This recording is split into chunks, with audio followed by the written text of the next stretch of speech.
This is Nonprofit Hiring Hero. We're going to teach you how to hire the right people for your organization.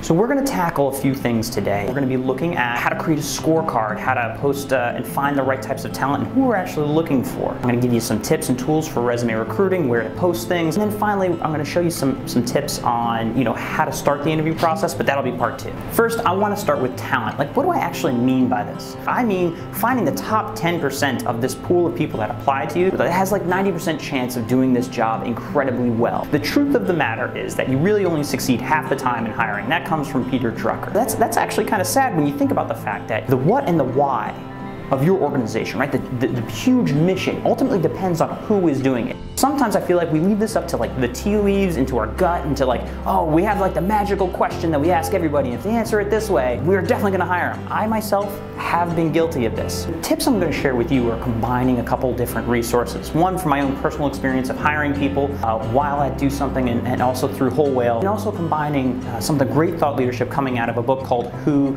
the A Method Hiring Methodology. So I'm combining this and just sharing insight into what I've learned in hiring A+ talent. Creating a scorecard is the first step. Before you have a job description, once you've identified the need for somebody on your team, the scorecard basically says, what are the attributes of someone that we're looking for? You can't find what you're not looking for. So the scorecard is pulling together attributes of what you're looking for in the personality and the type of role and position, disposition of the person. Another way to think about finding people for your organization that are going to succeed is an ability and potential framework. So on one axis you have ability, one axis you have potential. You want somebody in the high right, somebody who has the ability to do the job day one, really get in there and make sure that they're doing great work. But then also, like after that's achieved, you care about the potential, their ability to grow inside the organization, to grow the organization in general. And that's what your underlying goal is to find in that A player. Some of the things that Whole Whale looks for is somebody who's efficient, someone who has empathy, who is analytical, who's curious. We really care about a positive mental attitude as well. All of these things we define, they align with our core values, and then we say like what this matters for this job description. Then we go into creating the job description. Crafting job descriptions. This is pretty straightforward. You have the framework, and so the framework really is as follows. You have about the organization, about the job, describing it. You have the responsibilities, and then you have the requirements, and then finally how to apply. So this is all pretty boilerplate. You can find it online. One of the things you can do though is shop around your competitors or other types of jobs that are posted with the same title. See how they're framing it. The biggest piece that I see people missing out is they don't sell it. They describe it, but they don't sell it. They're like, oh, obviously we have a job, people should apply. They're shopping, and they're evaluating you versus other things. They're looking for things in organizations such as, what is my potential to grow? Do I have exciting problems to solve? What is the larger purpose? What is a grander vision that I'm working toward? So sell those subtle items in there, because people are evaluating you in the same way that you'll be evaluating them. Posting this job far and wide absolutely matters, because one of the biggest errors is that we don't look at a big enough pool of applicants. So Whole Whale, just to give you a range, we usually get around 70 applications for a given job that we post. And that's maybe like a little high, but if you're only looking at a pool of 20 people, your pool isn't large enough. So you need to post it far and wide. Here, I have listed a bunch of places that Whole Whale loves to post things, so by all means, go take a look. My personal favorite is always idealist.org, because I'm an idealist and I love Amidar.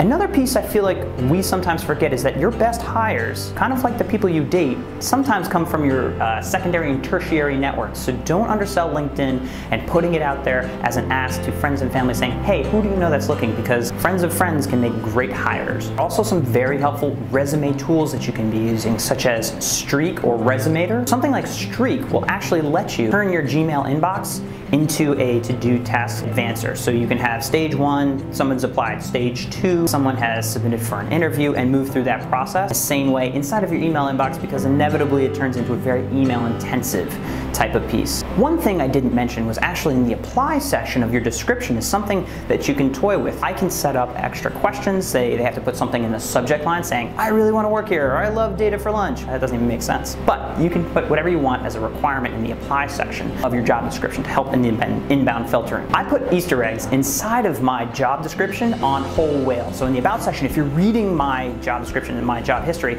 in there I say, if you're applying for a job, put hashtag whaled it.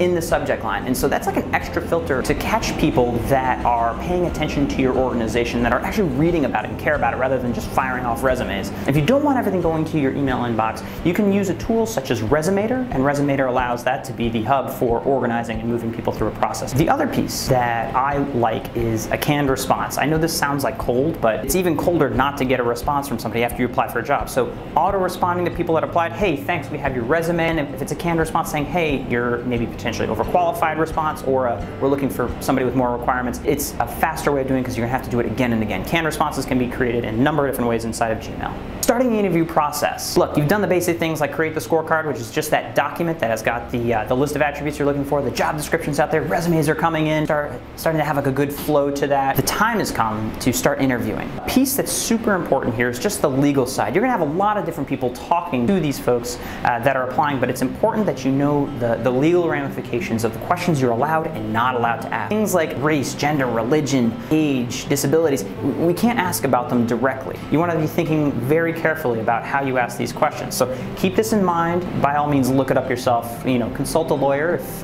you're doing a lot of hiring, obviously. If you're asking about something like basics, like make sure someone's like authorized to work in the US. Like that's an important one. There's also issues of discrimination. If you're looking for diversity on the positive side, you may want to look at ways of sort of scrubbing names or even photos from the way that you share resumes with people, so that you're truly looking at a clean slate to give an equal playing ground to everyone that's applying. That's it, really. That gets us started in trying to start getting applications in. We have the job description, the scorecard, all those things are there. Remember, we're looking for passion and purpose inside of people. Not that the for-profit sector doesn't look for this, but especially in the nonprofit sector, we are selling and looking for people that are passionate about our cause, whose ultimate ambitions really align with what the organization does, because that's part of their pay, really emotionally being paid this intrinsic value of working for a great organization. You're looking for ability and potential out of the gates. I don't want to scare you here, but some studies have shown that a bad hire can cost as much as 15 times the amount that you pay them in salary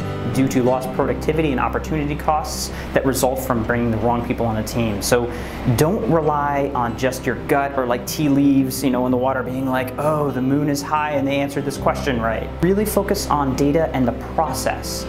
We're going to get more into the interview process that filters down for the right person, bringing in the team and moving through those.